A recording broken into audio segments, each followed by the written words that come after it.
Shaheen, Murkowski, and Tillis, and members of the House that includes Congressman Meeks, Congressman Hoyers, excuse me, Senator Welch. I neglected Senator Welch. Congressman Meeks, Congressman Hoyer, Congresswoman Jacobs, Congresswoman Dean, and Congresswoman McBride.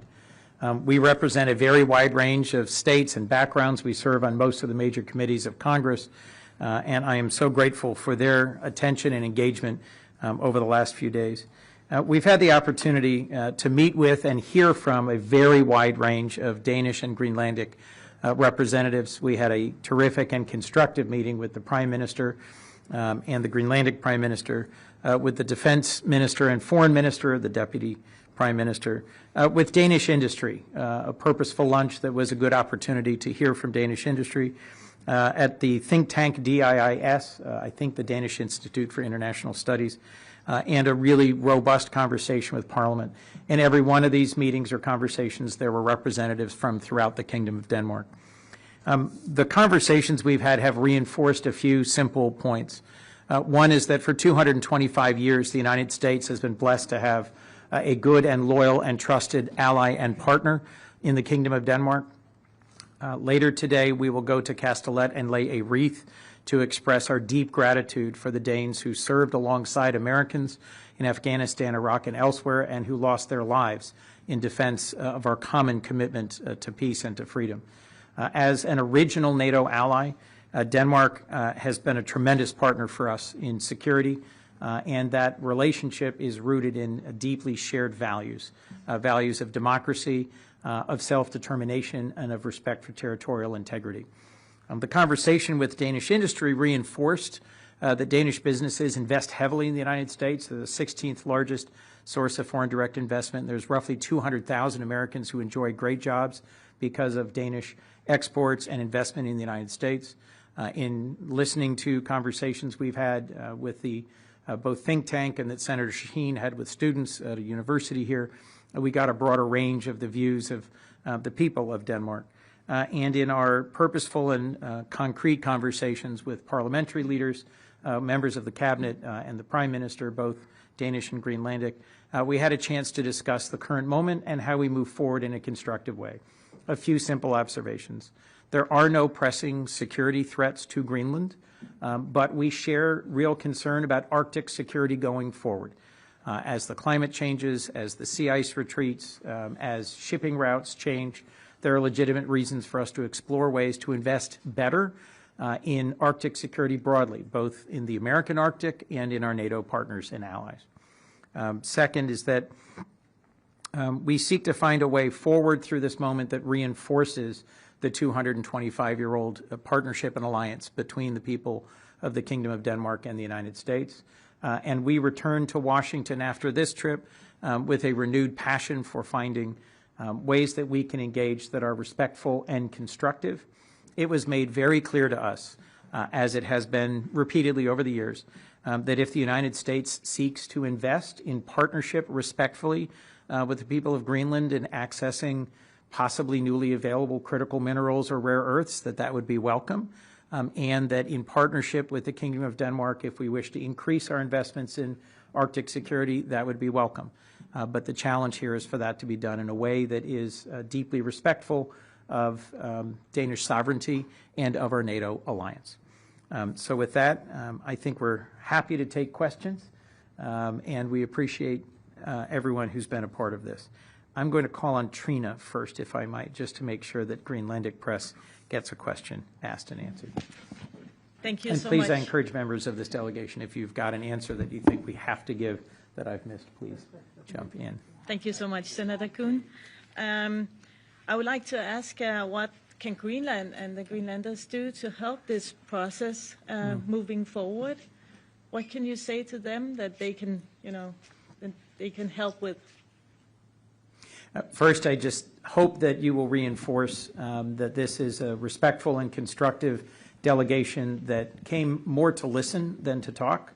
And speaking for myself, and I suspect it's true across all of us except Senator Murkowski, I learned a great deal about Greenland that I did not previously know. More than anything, that it is a remote and difficult place to live, and that the population of Greenland has managed to carve out of an exceptionally difficult environment, a culture and an approach to living that is worthy of deep respect, and that our assets there are relatively limited, and that our partnership with the Greenlandic peoples is critical to our having a better informed understanding of what the real circumstances are in Greenland and what the possibilities are for respectful partnership. If I may Please. just add to that,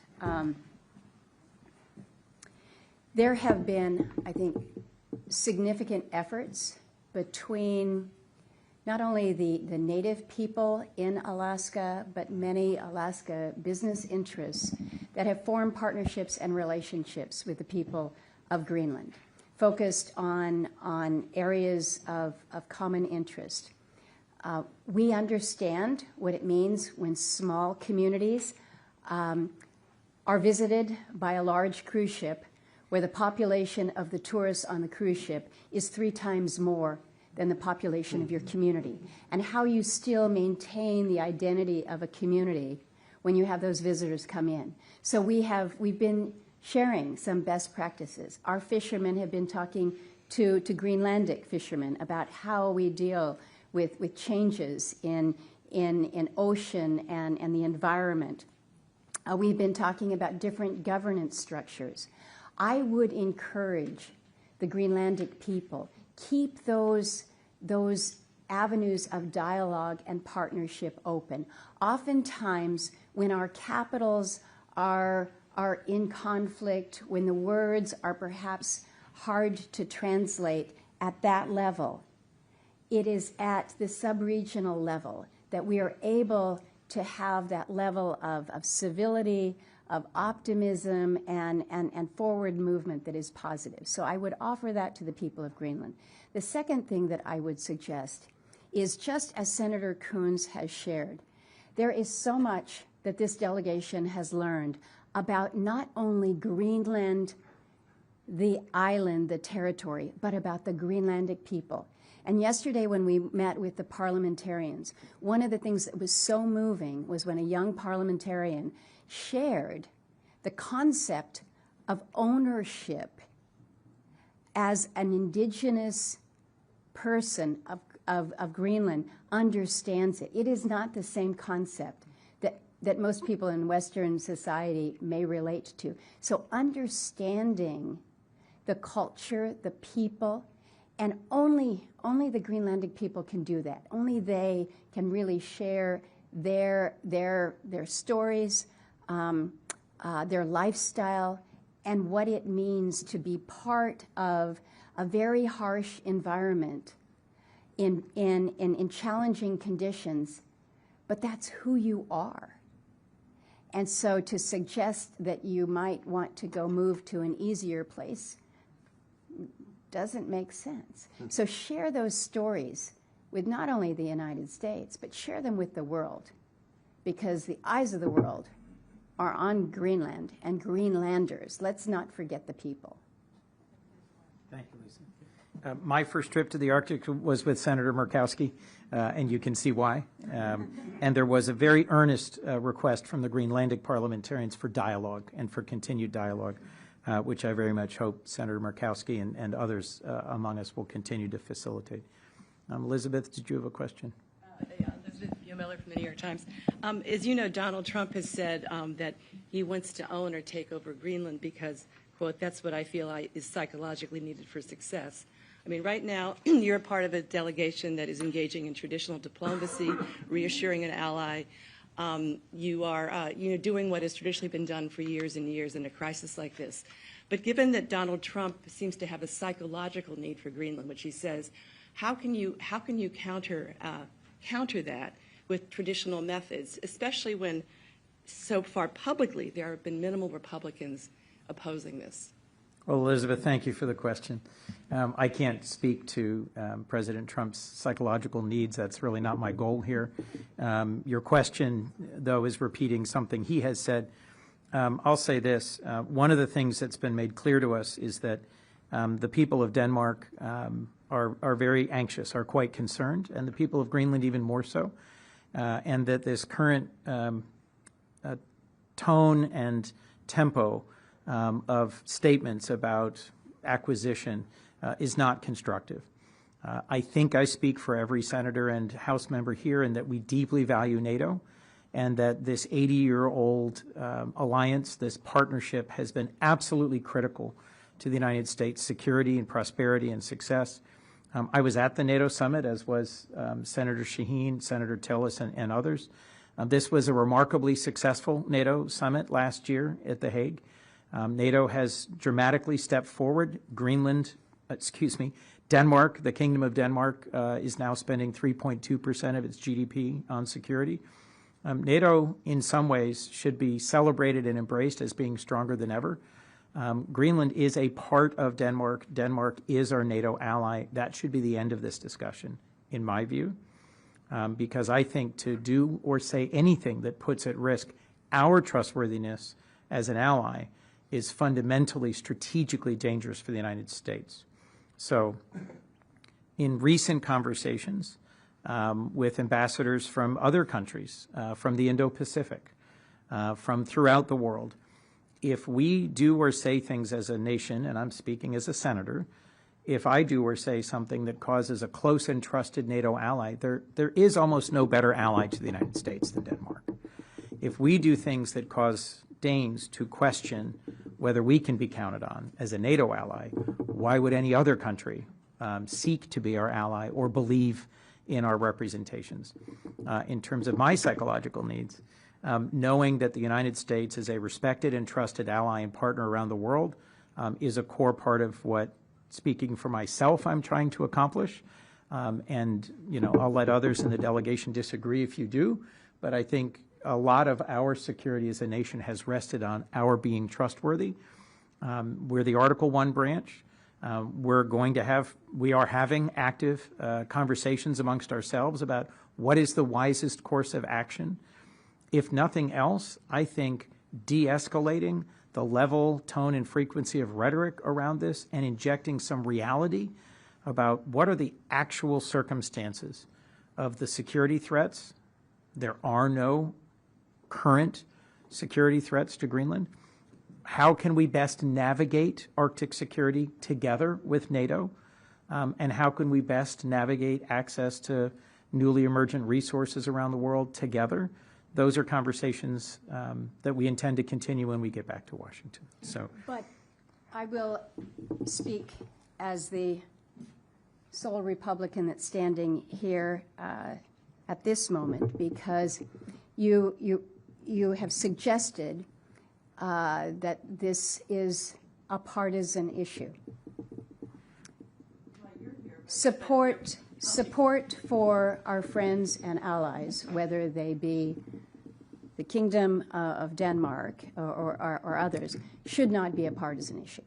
And I think it's going to be important for us as members, not as Democrats or as Republicans, but for us as members of Congress who have been here at this moment in time, to return to Washington to speak to all of our colleagues and those in the administration about what we have heard, what we have shared, so that there is, again, greater understanding. We cannot allow this to become a partisan matter. We just simply cannot. And I think the way that we keep it from being partisan is by full education, dismissing some of the assumptions that some may have, and then acting together. So you're not seeing a lot of Republicans here today. And I'm not going to give you the details of other members' schedules, but Senator Coons, quite honestly, you put this trip together pretty quickly. very quickly. This is a period where the House members all have to go back to work this next week. And so we doubled the size of the Codel literally overnight. And I don't think that the absence of Republicans is because they don't care about this issue or they have already decided what side of the fence that they may be. So I would not take take that as an indicator of support or lack of support. But we do have our work to do when it comes to education. Thank you. Steny, you wanted to make a brief comment? I want to remind everybody, Senator McConnell, who is not here, put out a very strong statement. Speaker Johnson and Leader Thune have both implied that this is not an issue they believe is going forward in terms of the President's observation. I think that's important. They're not here, Right. but they are the leaders, the former leader of the Republican Party, and the two present leaders have made that clear. And Congressman Hoyer is the co-chair of the Danish caucus in the House, and his co-chair very seriously explored coming with us, as did several others. As Senator Murkowski put it, this was put together on very short order. So, How much support do you have among Republicans in the House and Senate? this is not a nose-counting exercise. This Okay. is a trip to come back with ground truth based on a respectful and constructive visit with Danish leaders. Please, if we could, Andrew. Senator, first off, thank you for being here. Thank you for doing the press conference. Senator Murkowski was just talking a lot about sharing the experiences of Greenlanders, an issue she's worked on a lot in the past, and you all have learned a lot more about on this trip here. As you know, President Trump has talked to top Democrats over the last week. For example, he reached out to Senator Warren. He reached out to Senator Schumer, who met with him at the White House. Seems like President Trump is more interested, or in the mood at least, to talk with Democrats these days. Do you see an opening potentially when you go back to Washington to maybe reach out to the White House, maybe reach out to the president and share these experiences with him, given everything you learned and just the importance of what you're talking about and maintaining the structure of the NATO alliance? I'd certainly welcome the opportunity to talk. We haven't spoken since the inauguration. Secretary Rubio is someone who I served with for 15 years, as did a number of my colleagues. And I think we might also reach out to Secretary Rubio, since those of us who are on the Foreign Relations Committee, that's more directly our point of contact. But frankly, constructive conversation with the Trump administration, in my view, is welcome, because there's a lot of facts on the ground here that are worth exploring and better understanding. Please. And if you'd tell me your name and your outlet, please. Miriam Sessler from the national Danish outlet TV2. Thank you, TV2. I'm going to stay on the subject a little bit with my what my American colleagues also said. One thing is that you have a renewed passion and that you're going to go back with new knowledge and you're going to share it. But is there going to be a bipartisan resolution in Congress?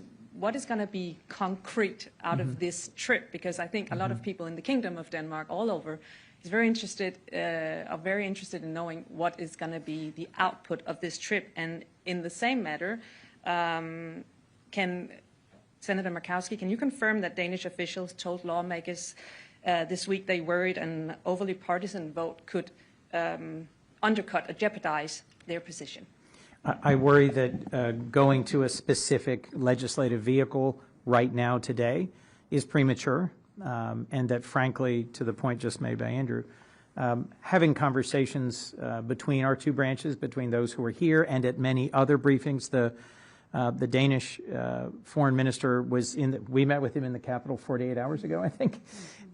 There's been a great deal of very positive diplomacy between Danish representatives and Americans over the last couple of days. Figuring out exactly what the right vehicle is, I think we should focus more on what is successful at de-escalating rhetoric and restoring a sense of trust between allies, rather than saying, I've got a resolution, oh, I've got a bill, no, I'm interested in moving this piece of legislation. What matters here in this moment is the outcome, and I don't think there's any disagreement about a desired outcome of a restored sense of trust and mutual respect between allies, but I'll let Senator Murkowski speak to your question. Elaborate on that? Of course. It doesn't seem like that's the same opinion or the same outcome that the president and his press secretary, for example, have from the meetings that has been between Danes. In my view, the most positive path forward would be a month from now. If I were to come back with a delegation, there'd be almost no one here, because it had stopped being a matter of alarm and understandable concern. So whatever accomplishes that objective, in my view, is the path we ought to take. Senator?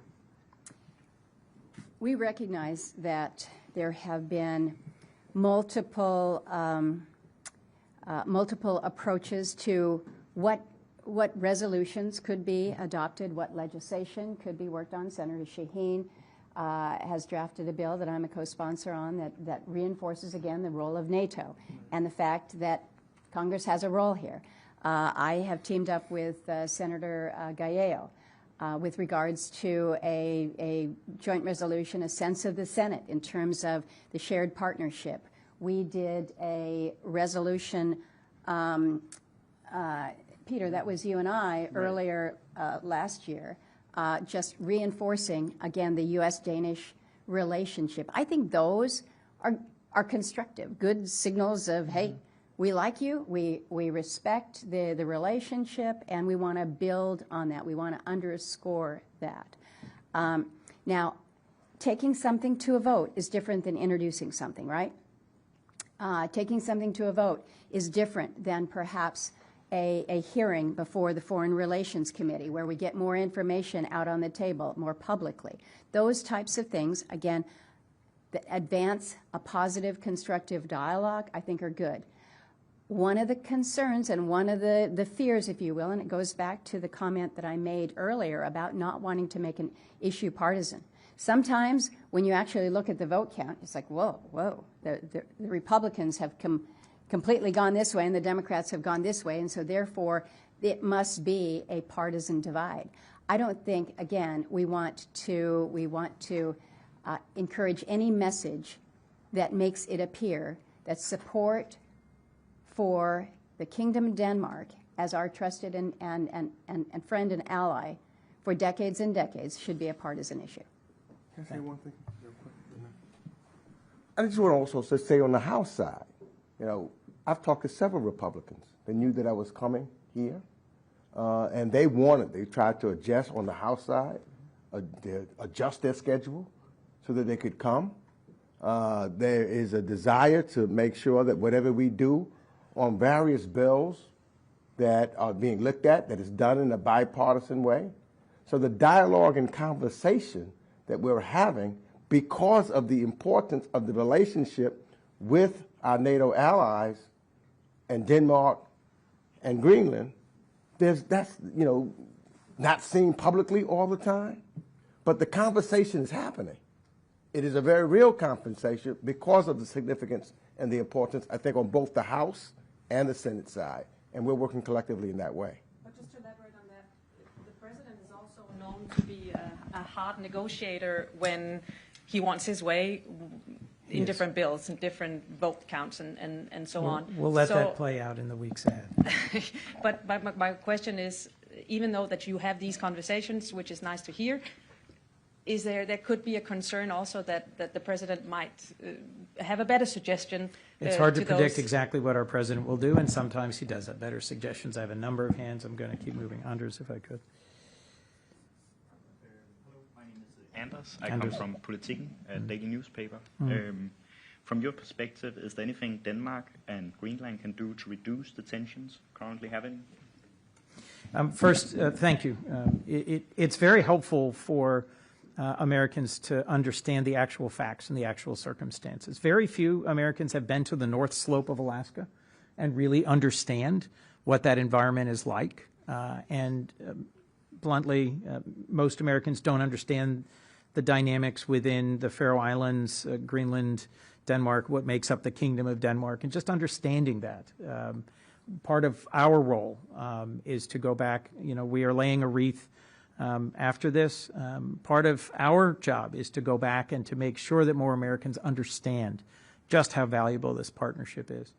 But if I could quote Soren Kierkegaard, and forgive me, faith sees best in the dark.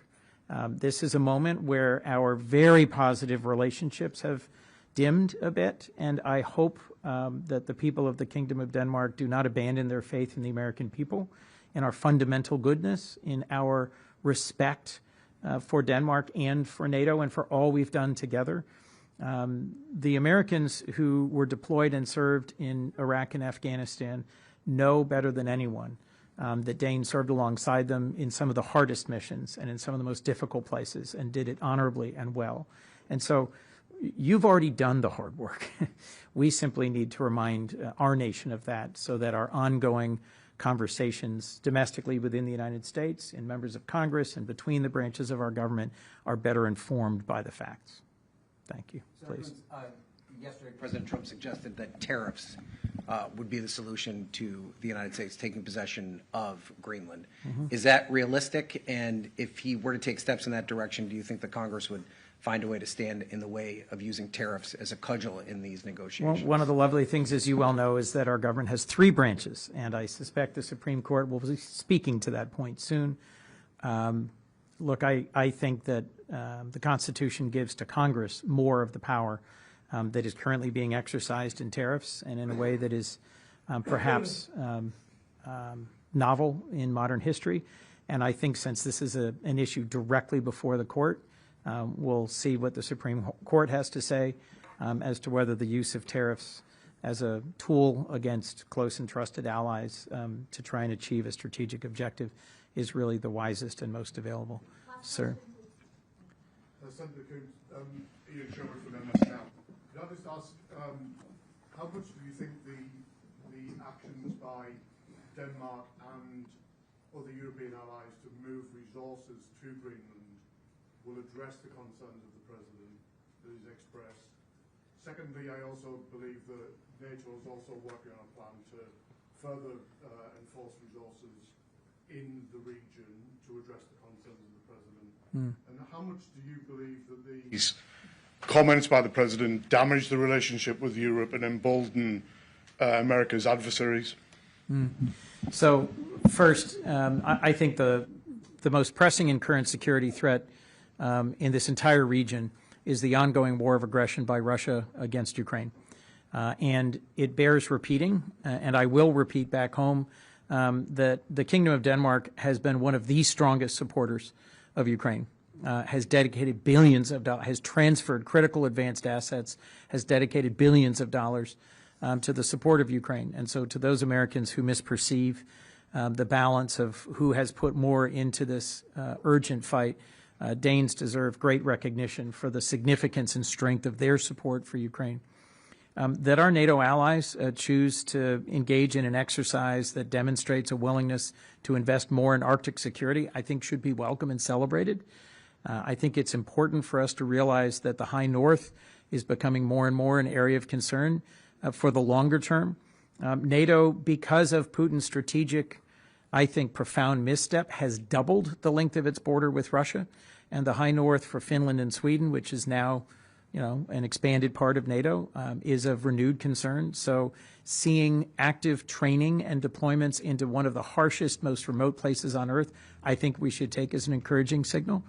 And part of the goal that animated, I think, all of us to change our plans on fairly short notice and come to Denmark was to reassure allies and partners and to rebuild some of that. We recognize those are relationships that are under some real strain at the moment. But after a very successful NATO summit, after a number of important steps in Congress to reinforce support for Ukraine, I think we should see this as positive movement by our NATO partners, that in so many ways they are stepping up and increasing their defense, their training, their investment in our shared security. Thank you all very much. It's been wonderful being with you, and thank you to this great delegation. Thank you.